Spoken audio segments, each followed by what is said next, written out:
President for the ACS Cleveland, and we are having this meeting in partnership with the Akron-Canton chapter. I want to welcome you all tonight. We are recording this meeting, so hopefully we can put it on our YouTube page if anybody has to leave early or wants to review any of the conversation. Is everybody able to see my screen I'm sharing, the PowerPoint with Gerald? Okay, because I have multiple screens going on. So I do want to welcome you. Let's go over, let's see, I don't have it here.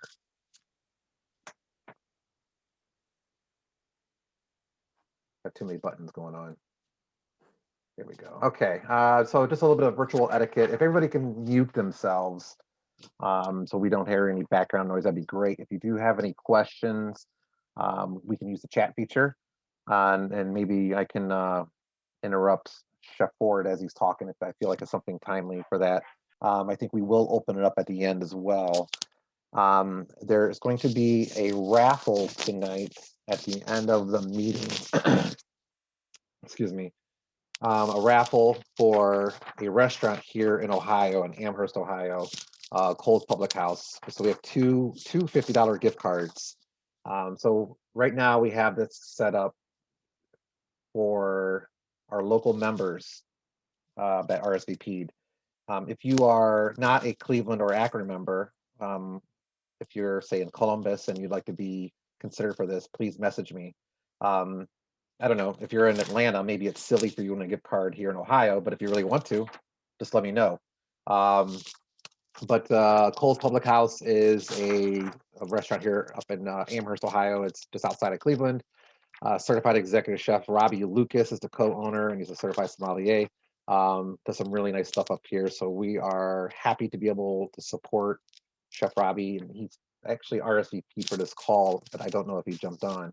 Our future meetings, we are hoping to have, we're going to continue to have some raffles, and we may have some prizes that would be, you'd be eligible to win if you're in Atlanta or Florida or wherever. And so that's at the end of the meeting. And our next meeting is going to be Monday, March 15th via Zoom. I'm actually going to have Claudia talk about this meeting. Claudia booked this with her friend Kim Simmons. Claudia, able to unmute and talk? Yes. Hi, everyone. Maybe like 6 years ago, I had the opportunity to meet Kim at a pumpkin carving class in the Virginia area, and she's great. She's super gifted. She's been in a ton of Food Network shows you can see there, and she does a different, takes different approach to culinary, from cakes, but she also does great innovative stuff. So one of the things that she does is creating almost like a backdrop with toast. So we asked her to do one for us. She's gonna be in March. So when you RSVP for this, she has a list of things that you can purchase ahead. Especially if you want to follow along for this class, you have to get like 2 loaves of bread, just regular toast, and you have to let it out and dry. And then you kind of like a wood carving type tool. She got us discounts and all kind of stuff. It's really cool. You might want to go and check her out. She's great. She just participated in Food Network show. I think she was the runner-up or second runner-up. They do all kind. I think she did a Lady Gaga cake. So she is super creative. She's great. You're gonna love her. She has a great personality. So I think she could just help us to think outside the box and do things that we normally wouldn't do. So I think it's gonna be a great meeting. So check it out. RSVP for the meeting so you can have the ingredients or the supplies. If you want to follow up. Everything that Claudia's talking about is on our website. So if you want to take a look at that and RSVP, that'd be great to join us. And I also want to touch on, we have the Cleveland and Akron chapters have booked a certification practical exam on Friday, April 30th at Lorain County Community College. We do have only limited spacing because we are going to do our best to social distance in the kitchen. So we're not going to be able to use every station. but it's going to be Friday morning. So if you are looking to become certified, we will have that for you at Lorraine County Community College. So anybody in the Ohio area, even into Michigan or Pennsylvania, please put that on your calendars and share that with anyone you know that is interested in becoming certified. If you are in the competition, the Michigan chapter is holding a competition on March 13th and 14th.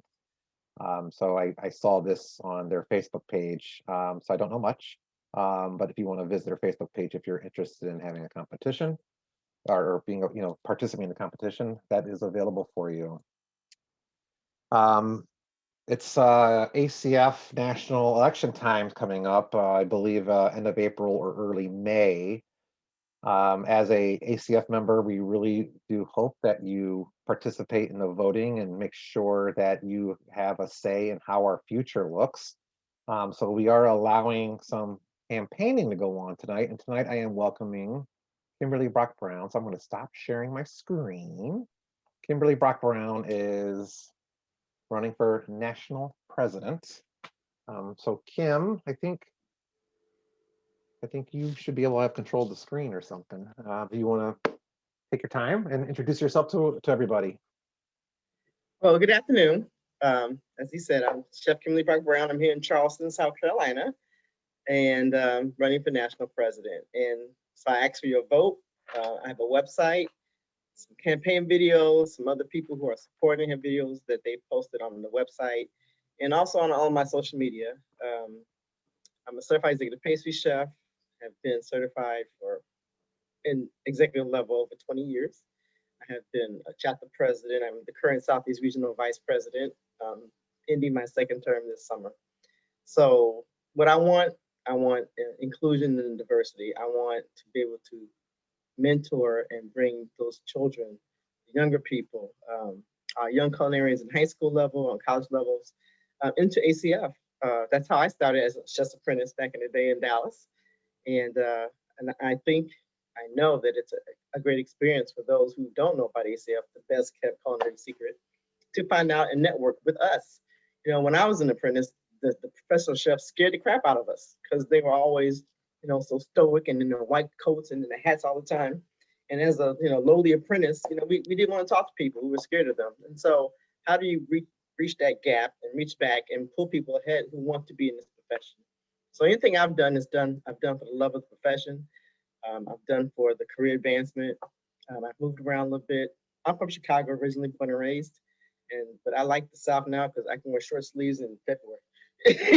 It's not that cold. So I appreciate the time that you guys have given me. I'm here to answer any questions you might want to have or ask. I have a conference call that I've been doing now since the beginning of my first term that we are hosting on Wednesday night this week. So if you want to join in, it's great. It's not about me talking. It's about the chapters getting together and speaking to each other and mentoring each other, basically, taking ideas, especially during this time when we're not always meeting face to face. Some chapters are doing it, but most are not. And so, how we can get together and help. You don't have to reinvent the wheel. You just have to know how to take that wheel and make it your own, right? And so I'm all about the mentoring. I'm all about bringing up our younger people. I'm all about sharing and inclusion and diversity. I want more women. I want more people of color to be active.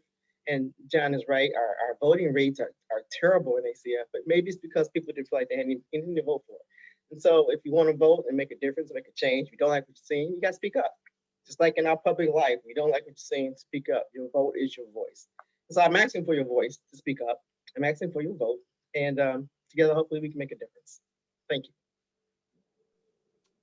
That's great, Kimberly. I thank you for your service. I know you've been the Southeast Vice President for the past 4 years, longtime member.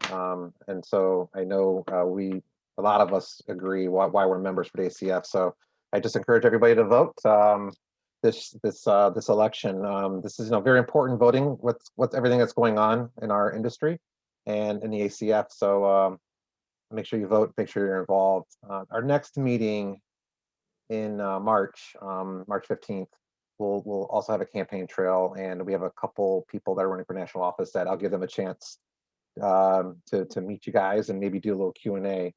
So Kimberly, I really thank you for joining us tonight. Thank you. it was brought to my attention that I know there's a few members here from Florida joining us, that there's also a certification practical in Daytona on May 14th and 15th. So anybody that's outside the Ohio area, there's some opportunities for you. Let me go back to sharing my screen. All right, there's Kimberly. And so now finally, I think we're jumping right into meeting Certified Master Chef Gerald Ford. Gerald Ford is one of the newer Master Chefs. I actually went down to Schoolcraft a couple years ago for one day and watched the exam. And actually, I think I showed up on like day 3. And Gerald was competing for Certified Master Chef. He how do you say it? Did he win it that year? Is that the right term? Is winning or achieving? Passed it. It's an Passed exam. it, achieving, yeah. Which is a huge deal for anybody's career. So this is pretty exciting. Gerald's topic tonight is talking about mentorship and certification, which I think is very important in this day and age. So stop sharing. Everything going on in our industry. So certification and mentorship is going to become even more important for us. So now I will mute myself and have you take it away, Gerald. Awesome. Well, thank you, John. Thank you for letting me be here, and I really appreciate that we connected, and you're allowing me to share on this platform. I'm gonna click. Can you enable my screen share, please? Sorry, you're muted as well. But while you're figuring that out, Kimberly, I'm really glad to see you here. I think I've been saying for years that we so often find ourselves voting for candidates for office and don't know who our candidates are or really get a chance to see them. So I think it's fantastic that you're here, and I really love that you're running for office. So thank you. Yeah. Okay, Gerald, you should be able to do it now. Okay. Perfect. Yes. Excellent. All right. Let me get going. Just gonna organize my desktop slightly. Allow me a second here. And let me start off by saying welcome. And I'm really grateful for all of you to share your time with me this evening. Very excited to share the topic. I think it's relevant every day, especially in this day and age, now more so than ever. The topic of certification, right? But before we get into that, let's talk about getting the most from this webinar. There's a couple things you can do. Make sure that you're focusing on the webinar, right? Turn your devices to do not disturb so you don't get interrupted. Make a little space to be uninterrupted. Take some notes, right? I always tell everybody, have your mise en place, have a notebook, take some notes. As Chef Seelig mentioned a little earlier, if you have questions, please type them into the chat while we go so we don't forget about them. And then Chef's gonna either pause me at appropriate times or at the end, we'll get through all of them. And I will stay on as long as I need to in order to answer questions. And if we have some live Q&A towards the end as well, I'm happy to answer. And ask questions, please. If there's something you don't understand or something that doesn't make sense to you, I'd love to hear it. I'm more than happy to be challenged. I love questions, and I'm not ashamed to say I don't know. I usually follow that up with I will find the answer, but please ask me questions, and I'm more than happy to talk to you. And then if I ask questions, please feel free to engage with answers. I welcome the feedback. So growing through certification, and I think that is probably the best way to put it. So many people talk about going through certification as with going through a career or going through anything else. Think of it as growing. So I want you to put that context into your mind and take the idea of growing as a way to go forward. Can everybody see my slideshow presentation pretty good? Thumbs up? Yeah, good. Okay, cool. So let's start off with what is certification to me? Certification to me is a path. It is a roadmap. It is a way to carve your way through a career. I think so often we're left with this empty box of trying to figure out what we want to do with our life or where we want to go. And very rarely do we really have posts along the way. So often, so many people set goals, right? But a goal, depending on how large it is, can be very unobtainable depending on how you approach it. If you break it down into little steps, you can get there. When I was 14, I had the pleasure of watching Ed Janos roasted chicken, cooked mashed potatoes, green beans, and pan gravy. And it kind of burned into my head at that time, like, wow, okay, I wanted to be a cook before. Now I want to be a certified master chef. And so I had the goal of being a certified master chef for the entirety of my career. And I promise I'll come back around and pull this all together. But that goal was always there for me. The goal of being a certified master chef, the intention of being able to roast a chicken the way that we did, or make a brine, cook mashed potatoes, to excel and to be a master of a craft. And that was really, at the time, what was very appealing to me, was the idea of mastering a craft. And obviously over the years that's changed, because at one time I thought mastering a craft meant knowing everything. And now I recognize that mastering a craft allows me to admit that I know less now than I did before. I understand that the more that I know, the more I realize there is to know. It's an amazing field, and I couldn't be happier to be in it. But mastering the craft doesn't necessarily mean that you know everything. It means that I've learned enough to be able to operate at a very high level, and to be able to take in new information into my being and produce a masterful output. The goal of being a master chef put me on my journey. And so whenever I was faced with decisions, I could always put it up against the test of, is this going to help me get to where I want to go? So I attended Henry Ford Community College, which is now Henry Ford College. It led me to go to the Culinary Institute of America in Hyde Park, New York, because I knew that's where the test was. It's where the highest ratio of certified master chefs teaching was at the time when I went to college. It led me to the one-time 3 Michelin star restaurant, the Moulin de Mougin, in the southwest, or in the southeast of France, in Cannes. And it taught me how to approach food on a very different level.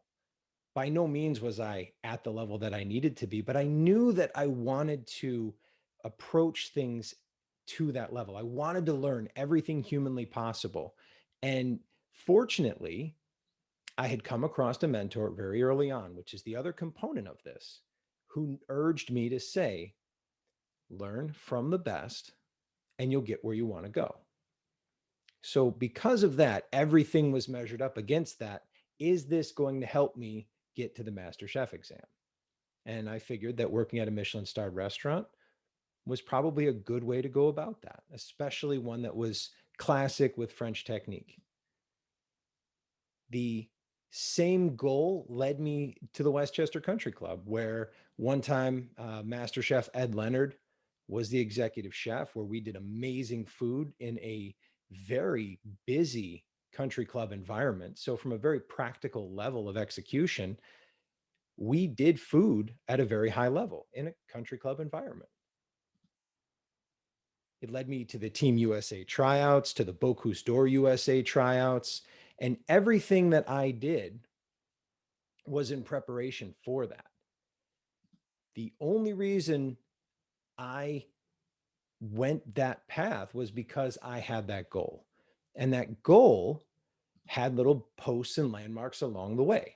It had the landmarks of chef de cuisine, certified executive chef.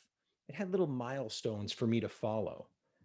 And I think in today's day and age, more than ever, there's a challenge. It's easy to overlook a path to success. And to me, that's what certification is. It is a path. It is a bit of a roadmap. We live in a world right now where so many people want to be cooks, but don't know how to be successful. I was talking to Chef Seelig a little bit earlier, and, I wasn't 100% sure of how I was going to get to certified master chef, but I knew I wanted to be there. But then when I realized that as an executive country club chef, I could make 6 figures, it seemed like a natural progression to make a career of it.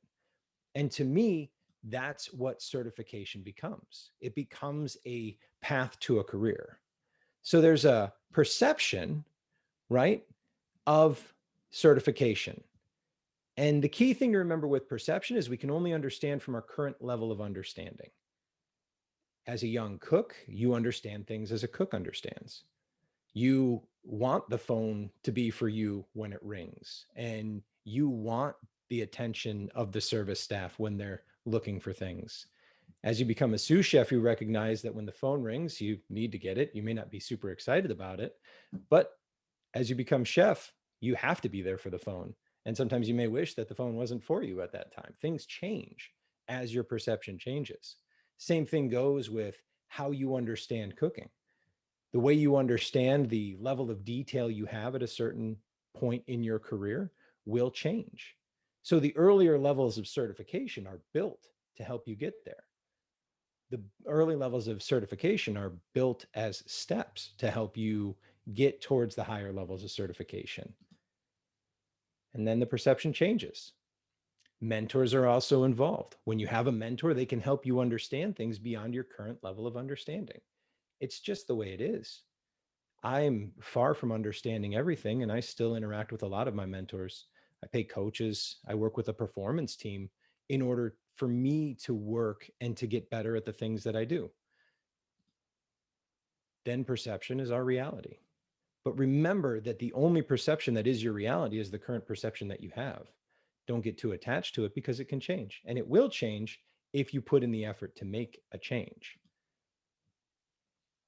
There's three main energies everybody needs in the path to certification, right? There's the teacher.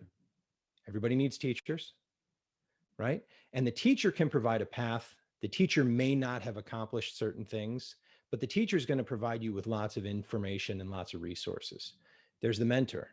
The mentor has been there for sure. They're where you want to be. They're an example of where you're going. They're an example of how you're going to get there.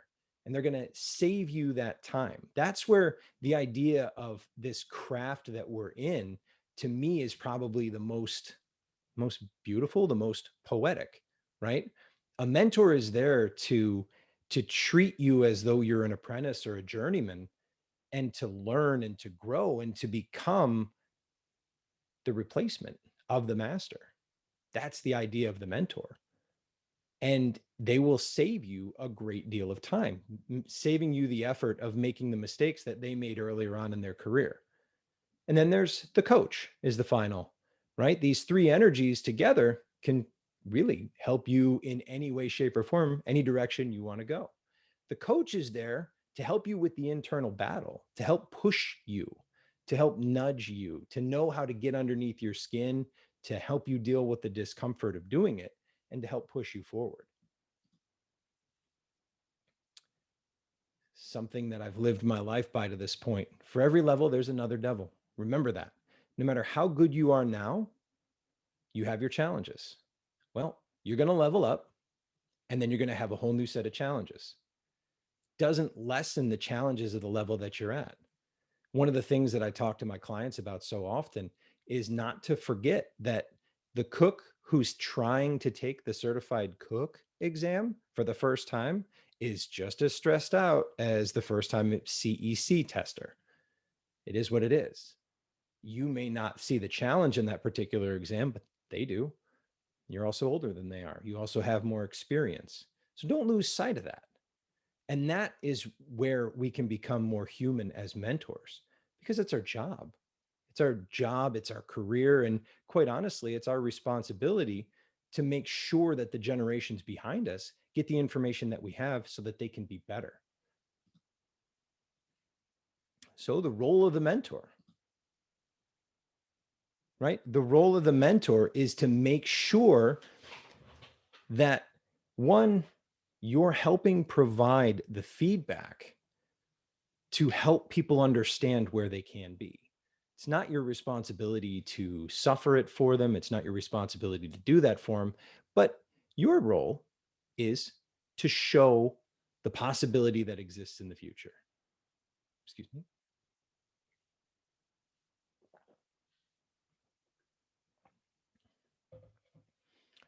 So in a little bit of a comparison, let's start with the values of the certified chef de cuisine process. And then I've got a slide for the certified executive chef process, and then the master chef process. Think about how mentorship is going to apply to this, right? The first time you go out for your certified chef de cuisine certification, if this is your first level of certification, you are going to need to get to a particular level of organization. You're going to learn to get through and progress through the particular techniques that you have to have in order to be successful. You're going to need this to learn the steps of proficiency. And the mentor is there to help you save time in understanding what success looks like in those regards. I see a CCC certification as a commitment to a career. When I see a cook, I don't necessarily take it 100% that they're going to be perfect for the job, but I do see that they are making a serious investment into making this a career. That they're making this a career, that they want a career in this field, and that's the direction that they're going. If they certify it at an earlier level as well, I think very similarly. I know I only have about 45 minutes and I don't want everybody to fall asleep on me. So the earlier people start, the more people get into that level of commitment, the more I think they take their career seriously. And the easier it is to talk to them in a way that's going to help them propel their career. So if we look at the handbook and we kind of pick apart some of the parts of it, right? For the CCC, there's a couple things that need to be focused on, right? The CCC, you need to make sure that you're hitting your fundamentals, that you're getting to your guidelines, right? That you're paying close attention to the professional uniform. Just like everything else, if you're not building this by taking care of the professional uniform at this stage, it's only going to get harder as you become a CEC or as you become a CMC. So at the earlier levels, you can definitely take care of the professional uniform. Same thing with the market basket.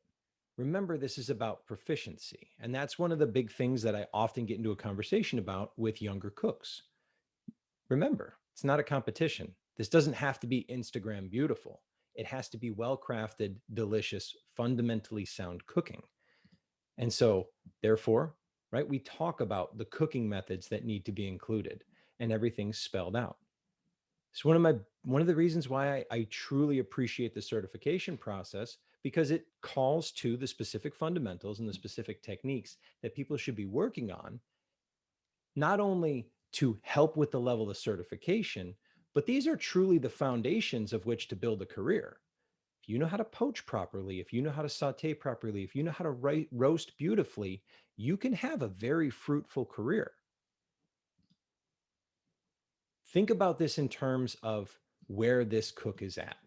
And for anybody who's past this particular level, you can look back and say, okay, I remember being stressed out about certain things and making sure that I could execute at this level.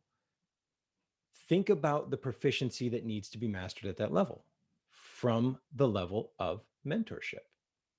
Help people get through this. You can't take the test for them, but you can help them understand. You can help show them the way. Now to the CEC exam, right? Everything is an evolution. You take that organization, the CEC exam is built on top of the CCC exam. The organization needs to be better. You have a little bit more to do. You have more to manage. That's just like life as you're working up through the kitchens. And quite honestly, so often, depending on the organization, not the organization of your station, but the organization as a business, that we miss that evolution. More often than not, great cooks become sous chefs. Well, they don't really get much training as to how to be a great sous chef. A great cook doesn't necessarily make a great leader and doesn't necessarily make a great manager. But understanding some of these deeper roles of station organization, menu organization, help and will accelerate you down the path of being a great manager, right? Further considerations, deeper work into what's being asked of you at a higher level of execution. And it steps towards higher proficiency. What are the higher proficiencies and what are the expectations at a higher level? Okay, with the CCC, you're expected to cut a dice. Well, in the CEC, you're expected to cut a dice and at a much faster pace and with much more regularity and consistency. So same thing, pull the same piece of paper, right? It looks a lot like the other one, but now for the certified executive chef, we start getting into a little bit more complicated of a process, just like everything else in the career. And I apologize if this sounds like completely common knowledge to everybody, but don't lose sight of the fact that this is meant to build on the previous exam. And in the day-to-day operation, you may not be held to these standards. So testing at a certification level is a great way to confirm whether you have these skills or not, and to get into groups around chefs and to be part of the ACF and to have meetings and be recognized as having a particular skill set. I think it's a valuable certification. My certifications have served me well. Then as you come over here, you've got a little bit more detail to look at. You need more understanding, more proficiency in the techniques that you should have in order to do this job effectively. Now, I'm not necessarily talking about the written part of the exam, but I just felt like I didn't really have a whole lot of time to talk about that. Still completely relevant, but let's talk about the food. Let's compare apples to apples and understand that as you get higher up in your career, you're going to have a higher level of proficiency that's expected of you at a skillful level. Think of it in terms of a craft. I pulled this sheet because the breakdown really tells you very clearly what the expectations are, right? And let's focus on these craftsmanship skills, because that is what we're talking about when we're talking about building a career with food. And to me, that's what it's always been about. If we're talking about the butchering, the knife handling, the deconstructing of groceries, use of hot and cold, you can go down the list. These are things that are going to make you successful in a kitchen. Above all, as the director of a culinary program or as an executive chef or even as a sous chef, these are skills you're going to need to make sure that your cooks are executing. It's a list right here that can help you dive in and get into the nitty gritty with everybody to help them understand what they need to know in order to excel in their career. And so often people say, I don't know what I'm supposed to do with my career, or I feel like my career isn't going anywhere. You can help control that conversation a little bit as a leader, as a sous chef, as an executive chef, and say, okay, well, how's your butchering? Okay, when was the last time you made a hollandaise? Let's see your hollandaise. You know what? I haven't seen your hollandaise in a while. How's your vinaigrette? Can you make an emulsified vinaigrette? Maybe it's time for you to look at certification. Oh, whoa, that's no good. But at the same time, like, well, you want to see your career go somewhere. Let's talk about validating those skills, and let's talk about, do you have the proficiency?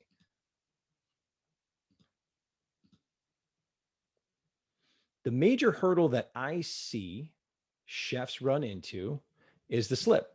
And this is the slip that happens after the CEC exam before the CMC exam. People get geared up for the CEC. They take the CEC very effectively. They're very clean, very organized, very orderly.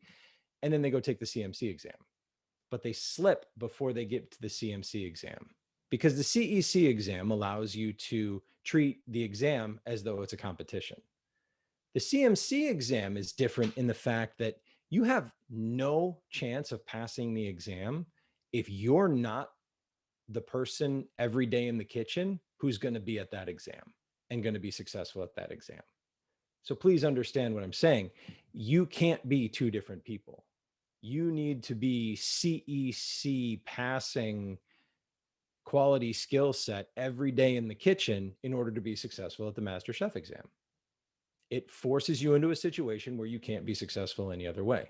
It is true mastery of the foundations of cooking, right? It's committing to being forever the student. That's the AMCO slogan, the American Master Chef Order. And then everything is approached at the ideal level, right? For me now, I can't walk into a kitchen without a significant amount of attention. I have the microphone in front of me, so I understand everybody's paying attention to me currently anyway, and you can't. Well, I guess you could mute me. But when I'm in the kitchen, everybody's looking to see what I'm doing, right?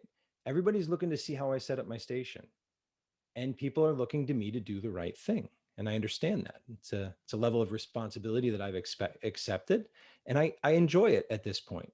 Took a little bit of time to get used to, and it was a little weird at first, but when you pass the test, you understand, or at least I started to coming to understand that, well, that's just who I had to be every day.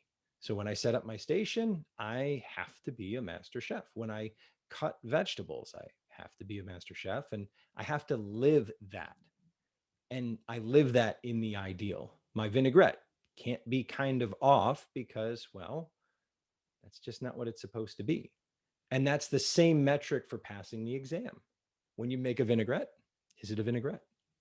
Is it emulsified vinaigrette? When it's a hollandaise, is it a hollandaise or is it kind of a hollandaise? Well, kind of a hollandaise isn't quite a hollandaise, so therefore it's not a hollandaise. Pressure braising isn't braising, it's braising. If you want to braise, you need to braise, but pressure braising isn't a thing, it's pressure cooking. And so therefore, it's got to be in that realm of ideal. And then this test is all about natural execution of high-level fundamentals. As it's programmed, it's who you are every day, day in, day out. It's a ton of work, but it's possible. So here we go. You notice there's a lot less definition as to what is being evaluated and a lot more room for interpretation to execute. But in the realm of mastery, you have your guidelines. You have the mystery box in front of you, and you are expected to cook at the mastery level, right? And so rarely that's defined. I like the new exam manual, actually, because I think it goes into greater detail than it ever has, especially in listing particular dishes for global days. But there's a discussion of what the apprentice can do. So now you have the added benefit of an apprentice. You have a clear but not so clear understanding of the expectation. But again, everything at the mastery level. You're given room to wander and then to execute. This process can't be done without a mentor. It's not possible. And it can't be done without a mentor who's been through the test. I've seen that happen as well. I've seen people show up to the exam thinking they're prepared for the exam, never having cooked for a master chef for the exam. It's a bad situation to be in. I would say it's the same thing for the CEC exam. If you've never passed the CEC exam, I don't know how you could, mentor someone to pass the CEC exam. I think that's tough. I'm more than happy to provide my time and help people pass those exams because, well, that's how I got where I am today. But it's really hard to have somebody dole out information on how to be successful when they haven't been successful. Now look at proficiency at this level and look at the level of mastery at this level. Look at the level of mentorship at this level. It's still a natural progression. And obviously this is the top of the certification food chain, but I'm still working to evolve. I mentioned that I still have mentors and I have a coach. I'm working on speaking. I've been putting in a lot of work on my speaking. I approach my career now as though I have my entire culinary career. And so I enlist mentors to help me get better at the things that I want to continue to get better at, while still cooking to the highest level I possibly can. When we start talking about restaurants, or we start talking about Michelin stars, I would say Michelin stars equal mastery. I think there's a level of culinary mastery there. I think it's said a little differently. High level cooking leads to mastery. Again, Chef John and I were talking a little bit earlier, learned a great deal of skill in restaurants and then decided that I wanted to kind of pull it all together and head down a path and, have a career, make a career of it, not be, a line cook when I was 45. That was my goal, was to not be a line cook making an hourly wage at 45. In fact, my dad made me promise him that wasn't going to be the case, that I wasn't going to school to be a dumb cook. And that's okay. I didn't want to be a dumb cook. I used to argue with my father anyway. And so it was kind of I'll show you, in less nice terms, of course. But that was my goal, right? And so when I went to a restaurant, I was always thinking, how is this going to help me towards the CMC exam? And I think that if you can work in between an ACF kitchen, a kitchen where there is certification, where you can go up the ranks, where you can work in a club or work in a hotel and get the brigade, the higher level systems, and still get the restaurant experience, you're on an amazing path. I don't think, you need to go all one route. I think you can, I'm going to use the word bounce in between the two realms. I really wish that they were almost the same. I think that, restaurant chefs today are struggling a little bit because they have a lack of security, because they don't necessarily have something beyond the restaurant, unless they're at the top of their game in their city. And even chefs at the top of their games in their cities are still suffering. I think that for cooks, it's very difficult to see the path to a career or see a way to sustain a family without having that idea of certification or without having that idea of how you're going to move up. I mean, Michelin star kitchens, I think they're fantastic until you want to start having a family. And that's where I think you start getting quite a bit of fall off. And, I'm more than happy to spend a little bit of time, but quite honestly, that's why I don't want to open a restaurant right now. I'm focusing on my family. I know that if I open a restaurant, in order for that restaurant to be successful, I'm going to have to commit 100% of my life to it. And I'm not willing to make that sacrifice. So think about the craft. Think about what you're doing in terms of a skill that can be developed, because it's not completely innate talent. It's all something that can be developed, right? And through the steps, you're going to be tested. Your ability to deal with stress, your ability to invest in your future, or your desire, your commitment to your future, your ability to take critique. You're going to need to learn to take critique. You're going to need to learn to deliver critique. You're going to need to learn time management, organization. But think about all these things in terms of a muscle, right? All of these things can be built and strengthened with exercise. So the more stress you deal with, the more you're going to be able to deal with stress. The more you're investing in your future, the more you stay committed to your future, the more that's tested, the more you're going to work on your future. The more you take critique. I love these two because I think the more you take critique, the more humbled you become in order to deliver a better critique. And I think that makes us better leaders when we are able to be subordinate, when we're able to take direction and be able to take critique from people who know more than us and be able to pass it on, because we know how much it either sucks to take a really attacking critique or something really unpleasant, or we know how much we appreciate somebody who actually explains what we can do in order to get better. Good mentors come from good mentors. It's just the way it goes. So now how those things show up in your everyday work, right? If they're a result of working on certification or competition or just paying attention to it in your day to day, right? Leaders lead better when they can manage stress. Investing in your future is going to lead to action. You're going to know that you're responsible for your future and you're going to take responsibility for it. You're not just going to wait for somebody to come along and nudge you along or nudge you up the ladder. You can really put in some time and energy and make some progress. I had a conversation with a young man the other day, and he's in his early 20s. And I told him, I was like, look, in 10 years, there's nowhere you can't be. You can be anywhere you want to be in 10 years if you put in the work. That's it. That's plain and simple. Just put in the work. It's not really a secret. Nothing special about me. I've put in a lot of work. Learning what you do poorly shows you what you need to improve. This is that critique component, right? If we're always being told what we do right, well, we don't necessarily know what we need to improve. I don't think we need to focus on all of our negative traits. And I certainly hate it when people only focus on the negative, because that's completely pointless. But if that's mixed in with some positive feedback, there's nothing you can't do.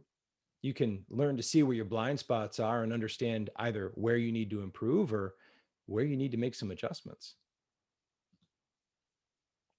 we can all be more efficient, right? So if you're working on certifications and you need to work on your time, it's easy to become more efficient. You need to become more efficient. The more you can get done at work, the more money you can make, the bigger value you provide.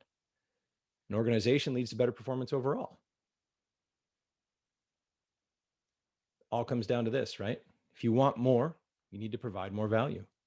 The more valuable you become, the more value you provide, the more value you can provide for your family. The more you can provide for your business, the more you're worth from a salary standpoint, right? Think about in terms of your position, right? If you're negotiating for a higher position, how do you set yourself apart? Well, in our field, I think there's not too many ways. I mean, you can use the restaurant track, you can use certification, but I think really certification is probably the primary way to really showcase your seriousness in your career, to show your seriousness in your field. Same thing with negotiation at the negotiation table, right? I can definitely ask for more money. There's only 73 of us that have passed the test. And I would love to see more people pass the test. Let's just let that be said now. So that's going to help me. And that's part of the thing that I've always been working for, is to try and be able to have that security for me and for my family. And there you go. Security. We all want security. The only way to really truly be secure is to make sure that we offer skills that nobody else can offer, or that we bring something to the table that nobody else can offer. As a consultant, that's probably my number one selling point, is nobody else can do what I do on this topic. And I'm not talking about anything in specific in this conversation, because I know there's other people who can do this, but when it comes to a bid, when you're coming after me, you're looking for me for a specific reason. And I don't want to be a commodity. There you go. How do you set yourself apart? All I needed was direction. And certification helped me find that path. Certification helped me have that direction. And I was fortunate. I was blessed. I can't take credit for it. I was in the right place at the right time. I grew up loving food, and I knew when I saw the master chef in front of me do what he did, I said, yeah, that's it. There was no other question of what else I wanted to do. And so, yeah, that was my point. My whole career was to follow that path. And that path of certification helped me build quite a career. Remember that the world needs more craftsmen. Certification builds craftsmen. Please understand, when I say craftsmen, I mean craftspeople. I don't mean I don't mean anything by it. I think everybody could be better at our craft. And I love the fact that certification helps build people down that path, send people down the path of learning a craft and learning towards mastery of a craft, so that when you get an ingredient in front of you, you know what to do with it. It teaches you respect. It teaches you, a path. Then you can do cool stuff. And it's not just Instagram shallow. It's delicious. It's beautiful. I have a love-hate relationship with Instagram, right? We do live in a shallow Instagram world. Things are pretty, but they have no soul. I hate that.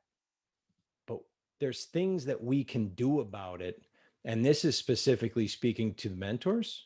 And I'm going to speak to the young people on the call as well, the mentees. I'm still a mentee sometimes too. So from the perspective of the mentor, understand that no young cook wants to get stuck. No one wants to suck in this field. Nobody comes in this field to be right?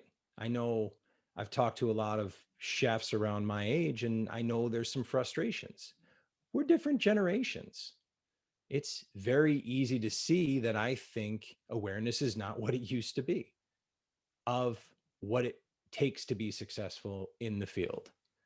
And the tolerance for traditional culture is gone, which I think is a good thing. And the newest generation is extremely intelligent. I think in a lot of ways, we think too slow for the next generations. For the newest generation that came into the industry, damn, they're smart, they're fast. There's a piece that we have, and there's pieces that we can provide for them so that they can be better in order to leave this business and this industry better than when we found it. If we can truly help them understand the compromise between committing to a career and devoting themselves to a path with passion, they can apply that intelligence and that craftiness and that cleverness and build the resilience that they need to in order to do whatever they want, in order to keep our profession what it is, which is beautiful. Hospitality. I love that word. It's so easy to forget that more than anything now in this world, we need hospitality. We need to be hospitable with each other. We need to sit around the table and share a meal, break bread. That's a beautiful old saying, but it means so much. And in order for us to pass this on, because, I mean, we're all running towards the end of our careers. I mean, I'm certainly not in any hurry, but, I'm a little bit older than I am young. It's important for us to remember that we need to pay attention and we need to pass the torch as best we can, regardless of whatever we may think as far as awareness or tolerance. And if we don't teach, then the only thing that the next generation and the newest generation are going to learn from is the internet and television. I think we look in society today and we see how that's working out for us. It's not doing so good. We are responsible for making sure that standards are understood and the how and the why is relayed so that people can carry that on and they can incorporate that into whatever's next. Certification is a map for a career. No questions about it. So I want to say thank you from the bottom of my heart for listening to me chatter on for about 45 minutes, 50 minutes. It was pretty close to where I was hoping I'd be. I would like to offer for anybody who's looking for the next step, this is a QR code for a culinary assessment that I've put together, entirely free, right? If you flip over to the camera on your phone and you just hold it up to your screen, you'll probably get a little tab at the top that says website. It'll take you right to a culinary assessment. It's about a 10-minute, 66 question culinary assessment. When you take that, it emails it to me.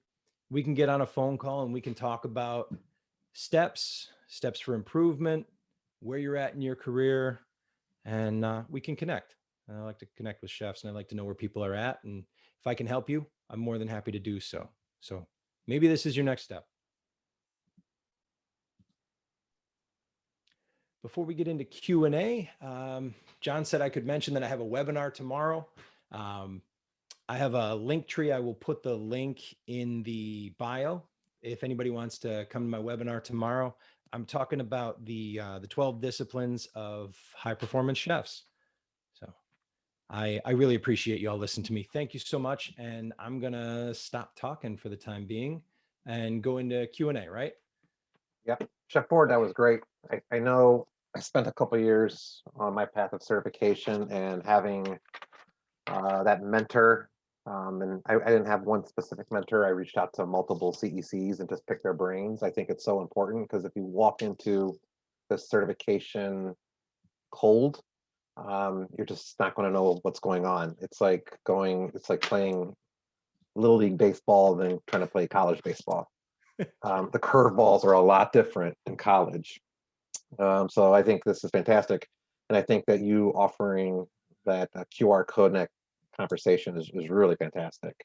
I would. I'm actually going to take you up on that as well. I saw it in the chat to put it back up. So give me 1 second. Oh, sure. Yep. And there we go. Yeah, we can leave that up here for a few minutes, even during the Q&A, which I think I'll also open up. So I'll also let everyone know that Gerald is very active on Facebook. He's every couple of days posting just some really good tidbits of information and motivation.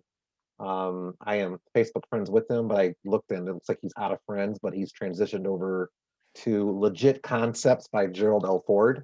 So I would suggest you kind of like that and stay in tune with kind of what's going on. Thank you. Thank you, Chef. Yeah, and and everybody on this call here, this is what I always tell people why I think it's important to join the ACF Cleveland, is the networking and the connecting to other people to help you get to where you want to be. So I think this is a great opportunity for everyone to take advantage of that with Chef Ford. Thank you, Chef. So I think let's unmute the mics. I guess I think you should be able to unmute yourselves if anyone has a question. I don't think I have control over that. I don't see any, right? Oh, wait, here, I see one. I see a couple questions. There we go. I got a question. Can you please further explain what you mean by traditional culture? I'm talking about kind of the harsher, kitchen culture that used to exist. I mean, probably the one that I grew up in. I can't imagine too many kids today being okay with getting smacked in the back of the head for doing something wrong, and I know I'm not alone. And I just don't think that there's any need for that anymore. I think there's definitely a need for clear standards. And I definitely think that we should be able to call something out when it's not accurate and it's not right and it's not appropriate. But I definitely think that we don't need to, we can grow up and we can do better. That's what I mean by traditional culture.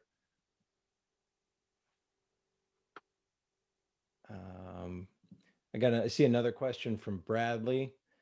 Does the CMC handbook outline the majors for the days in the same way the CEC book does? Absolutely. The CMC handbook, I think, has come a long way, even since I took the test in 2017, but especially comparing it back to the days of the 2000. Each day gets its own criteria. There's criteria that's written for the market basket, for the segment itself, with an outline of what's expected. And then there's some overview that's given in the beginning that applies to all segments. So absolutely, there's definitely quite a bit of detail. Thank you very much.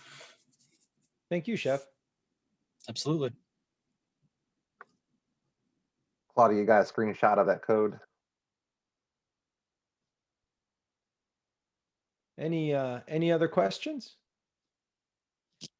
I'm happy to talk. Chef, I got one for you. What do you want to ask? Chef Chef, Racing. you spoke about the younger generation being very fast, very technologically savvy. As I administer certification exams, sometimes the discipline of the whole thing can be kind of shocking in a way. Like when you mentor young culinarians that are getting ready to go through certification, how do you prepare them for the regiment that they're going to see? Because maybe they're in an establishment that isn't as disciplined as what they're going to experience. Well, I mean, I'm one person no matter what. Like no, not one person. I am the same person regardless of where I'm at. So if I set an expectation, and I think you can probably attest to this, Chef, after spending some time on the team together. Yes. When I set a standard, I try to make it clear that it's a standard. It's not bending. It doesn't waver. I think from an evaluator standpoint, we can definitely spend a little bit of time taking into account the kind of the lax nature of the culture that they may be coming from. But if you pick up on it quickly, I don't think there's anything wrong with saying, hey, let's set some ground rules. Let's talk this out. Obviously the criteria that they're being tested on will speak to whether they can pass the exam or not. But I think the lead evaluator for various levels of a test can say, okay, for those of you that don't know me, I'm Chef Ford, and I would like you all to know that I take my profession very seriously. I would like this to be a serious kitchen. I expect there not to be any chatter during the testing time. Everybody leave your phones outside of the room. and set the ground rules. I think so often we don't ask for what we want, so we get whatever people want to give us. And if you don't set an expectation, people don't know how to meet it. Yeah, that's a good point with that traditional culture too. Sometimes not communicating, and the younger guys really come in blind, and then they just snap on them. And then, yeah, I can see that. I can see how that makes sense. Oh, and I hate that. I mean, I try and assume as much responsibility for miscommunication as possible. So if somebody doesn't do something the way that I think that I asked them, I really try and spend quite a bit of time inside my head. What could I have said wrong? Or at least probing to get there. Like, okay, so let's talk about this again. How did you get here? And what did I say that led you down this path? And let's figure out how we can speak the same language. Because quite honestly, I turned 41 this year. And I know that I have a 17, going to be 18-year-old nephew who thinks I have 3 heads and talk, a completely different language. I'm okay with that. I get it. So how can we communicate? Because we need to. So let's have that conversation. How can we talk to each other? How can we communicate? What do you need from me so that I can get what I need from you? And I think that, quite honestly, that conversation goes really successfully most of the time. Instead of just chucking them in a box and saying like, God, these kids, like, let's talk. This is what I need to see from you. What do you need from me to get there? Yeah, just that transparency is so attractive. Right. Thank you, Chef. When I say the youngest generation coming into the labor market right now is smart, they're smart, and they understand psychology. They understand how to read people. They know how to manipulate people. And I'm trying to think of the positive version of that word, and I don't mean manipulation in a negative sense, but they know how to get under people's skins. Yeah. You know what I mean? And if they see that they are, quite honestly, they do, and they kind of twist those screws. And I don't know. I don't want to speculate exactly where that comes from, but that, it's an ability that they have. And I think for a lot of us, and for me included, like, I was just, I don't want to say obedient. I was disciplined and I was devoted, right? So if a chef said to do something, if a chef told me to run through a wall, yes, chef was my answer, right? Yeah. And then I got, injured trying to run through a wall a couple of times, and I figured out, hey, is there another way? Is there any other way I can do this? So I figured out to ask questions. Now what I see is like, it's initial, is there an easier way to do that? Yeah. And quite honestly, sometimes I give them kudos because they might be onto something. I don't know. How would you do it? Here's the end result that I'm looking for. How would you get there? Yeah. Good intuition. And I know it takes a little more time and it takes a little discomfort and it might be a little frustrating, but you can really get buy-in by having that conversation with a younger cook and saying, okay, how would you get there? Okay, if we could, let's bring those ideas together. I need you to do this and this and this to make sure that it's what I'm asking you to do. But go ahead. And I've yet to be disappointed with the results of that. It's a lot better than getting frustrated, going home angry, and, and not getting what I need done anyway. Yep. Just like you said, stress management, how we can try to get that alleviated. Thanks, Well, Chef. Yeah, thank you, everyone. I have to get back to service. It's an absolute pleasure. Thank you so much. Thanks, William. I'm going to get to it. Thank you, Chef Selleck. Good seeing you, Will. Go Browns. Chef Brock Brown. Good to see you guys. Go Browns, Will. There's 2 good questions on here. Chef Ford, I don't know if you saw it here from Renee. There was some discussion a few years ago about allowing candidates the opportunity to take the CMC in segments rather than all at once over consecutive days. Is this how the test is being done now? The test is now in 2 segments, 2 4-day segments. The first one is day 1 is freestyle, then it goes into nutritional, then it's global, and then pastry. And then the second set of 4 days is the last 4 days of the test. So it's the garmager day, the 12-hour prep day, put up a platter, then it goes into like a classical butchery day. Then the next day is classical, and then the last day is day 8, which would be cuisines of Europe and the Mediterranean in the morning. Yeah, and then the kind of the monster freestyle in the evening. Did I miss the cold platters go away? Or did No, that- that's the okay. garmager segment. Garbage. Okay. So Did that's the dietitian part of it go away? no, I'm calling was that nutrition just for nutrition, the yeah. sake of it. Okay. So that's day 2 of the first 4-day segment. Okay. And it's still, that segment still looks quite a bit the same. The only major other overhaul is the fact that instead of doing 10 portions, which used to be 4 plated and 6 on a platter for French service, with the exception of classical and garmager, it's now just 6 plated portions. So a lot of the French table service went away because it's just not really relevant in our industry much anymore. And I think the last question I see on here is, if I wanted to observe a couple days of the CMC exam at Schoolcraft, who would I reach out to? Well, so let's email back and forth. They welcome it. Yeah, I was going to say, when I saw you this was 3-4 years ago, I just showed up, and at Schoolcraft, there's like big windows, and I was able to stand outside and they've got observe. Really ideal kitchen for the test. Yeah.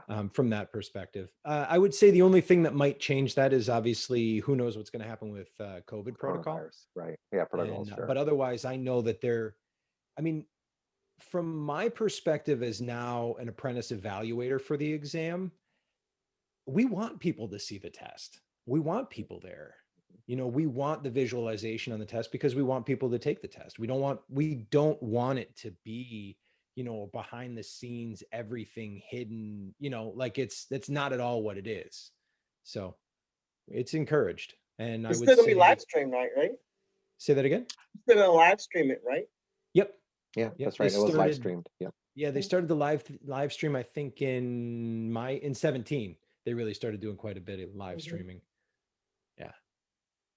I think it was cool. Yeah, it was. That was the year 3 of you passed, 3 out of 10 on that 10 days, and I think Arnaud came back to retake a day. Is that correct? That's correct. Yeah. And that was a it's big funny you deal. mentioned Arnaud, because Arnaud never really touched on the, in the ACF realm until he took the test. He came from Michelin Kitchens. Yeah, he's one of our members. He's come to a couple meetings. Yep, but he's busy. Phenomenal culinarian. He's a great cook. Mhm. How many tests per evaluator on what size of kitchen? Is that for the CMC exam, Millie?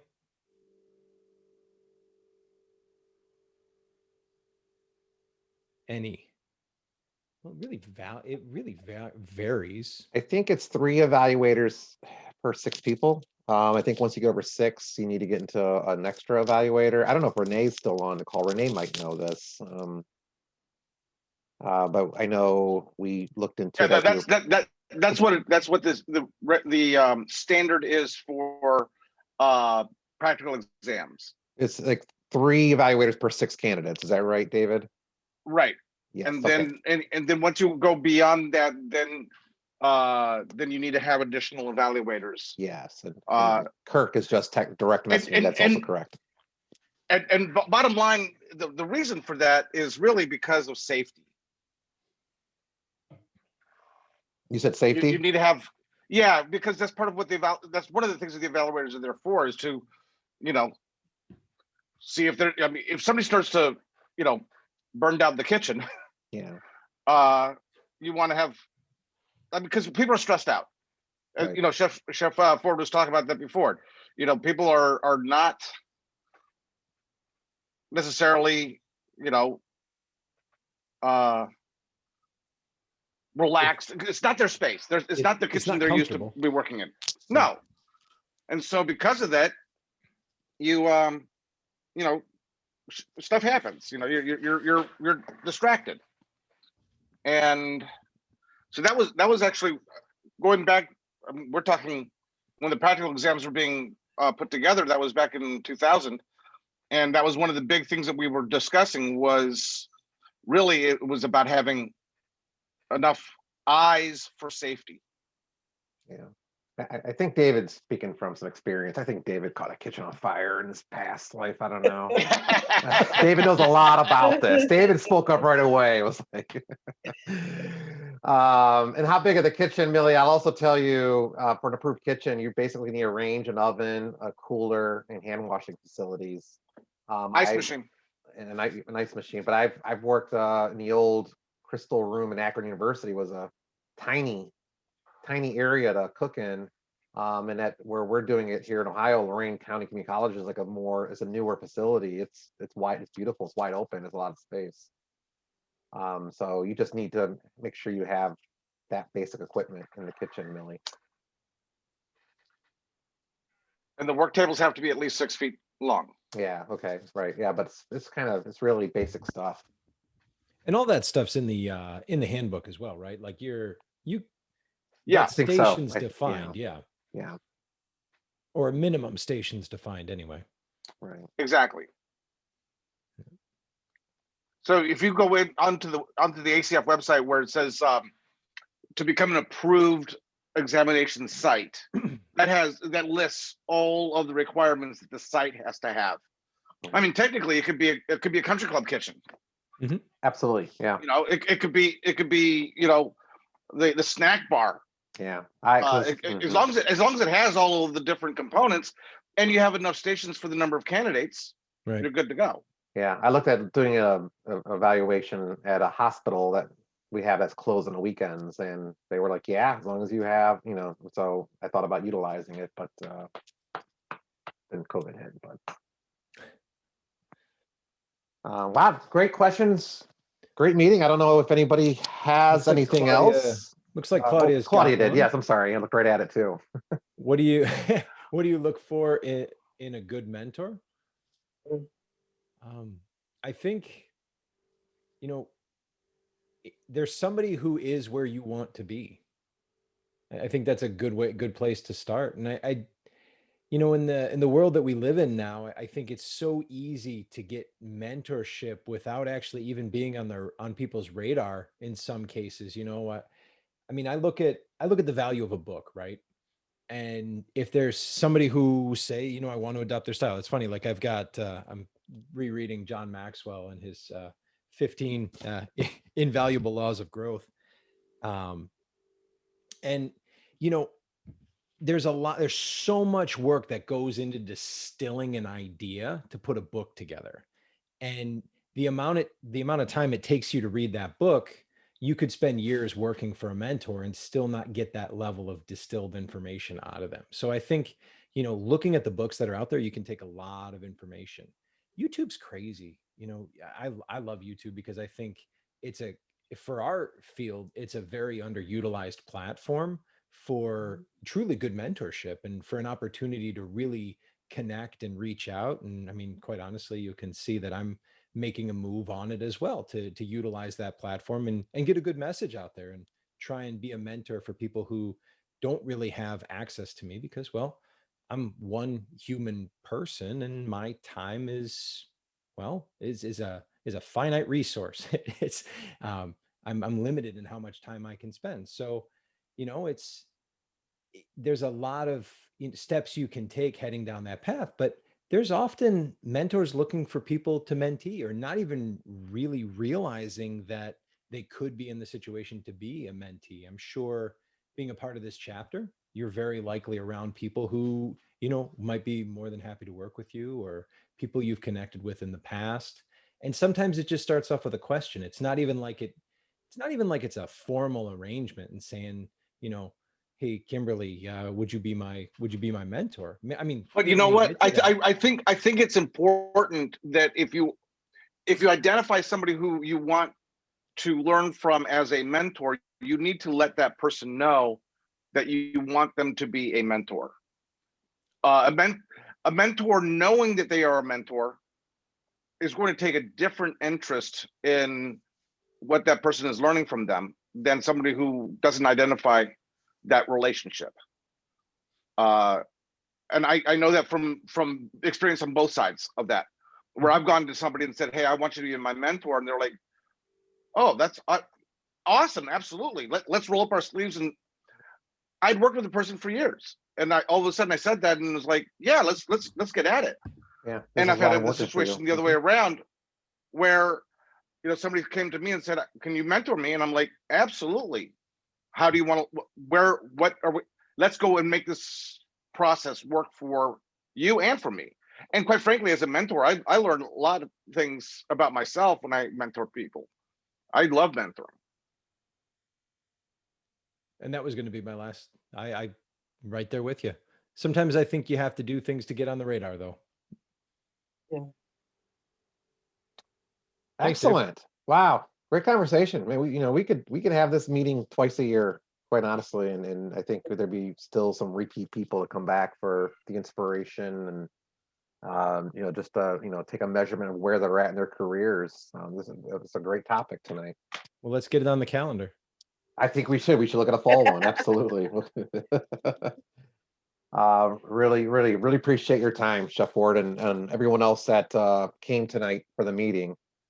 Appreciate everyone joining tonight. So now we have the raffle. Let's do the raffle. Claudia, are you able to take control of the screen?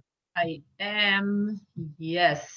So we have a raffle of two $50 gift cards to a local restaurant here in Ohio. We've added all the Cleveland Akron members to the wheel. So again, if you guys are like in Atlanta, like Last call for anybody that wants to come to the area. For right. sure. David Ivy Soto, I take you to dinner when you come to Ohio anyway, so you don't need a gift card. So this is to Cole's Public House. It's a restaurant owned by Robbie Lucas, certified executive chef. He's one of our chapter members. So I'm glad you guys, whoever wins this, is able to go check the place out. But let's spin that wheel. I must say, Claudia's in charge of a raffle. This thing is always fixed. Like she's going to somehow win this. My name is not even there or This is yours. the most crooked raffle I've ever been a part of. Every time Claudia's a part of this, but every time I win is legit, so I'm not even putting my name there. But here we go. Spin the Ready? wheel. All right, let's do it. Now you cannot win twice, okay? Oh my gosh, Pam! You're there. I saw you. Yay!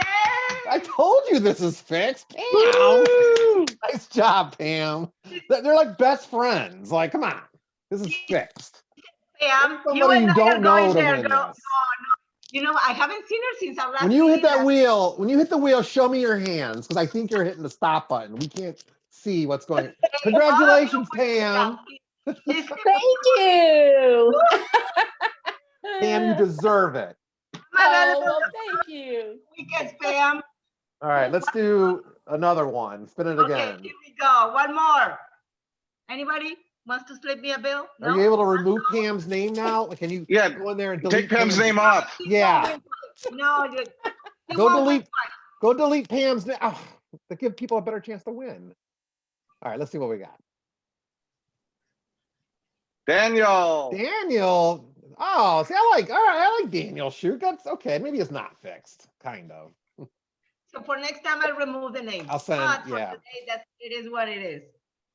Awesome. Well, thanks everybody. I will be sending out the CEUs by tomorrow. I will also send out any other information about the Daytona certification exam. I will send out the information about Gerald's meeting tomorrow. And I felt like there's something else I wanted to send out, but I'll send that out in the email tonight from our email generator. I hope you're able to join us March 15th for the Kim Simmons meeting, and we'll also have a couple members on the campaign trail again, so you get a chance to meet the people that are running for these national positions for the ACF. But thanks everyone, and we'll see you next time. Have a good night. Be safe. Thank you. Good night. Thank you.